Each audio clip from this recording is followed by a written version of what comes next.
Kwa Mkristo au mtu aliyokoka haishi maisha ya kawaida tena. Ukishaokoka sio unaishi maisha yale ya asili.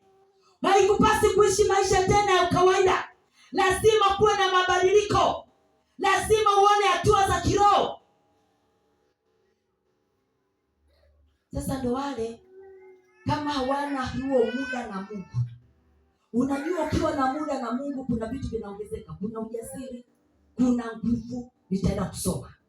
Kwa maana hiyo mtu aliyokoka hatakui kuishi tena maisha ya kawaida ya mwanzo, kwa sababu maisha ya kawaida hayana ladha ya kiroho. Maisha ya kawaida, ukiwa umeokoka lakini bado unaishi maisha yale yale asili, maana yake huwezi kupata ladha ya kiroho. Hutakuwa na matamanio kwa ajili ya Mungu. Hutakuwa na matamanio kwa ajili ya ibada. Hutakuwa na matamanio kwa ajili ya kufanya, kwa sababu hutakuwa na, hakuna mguso, hakuna ladha ya kiroho.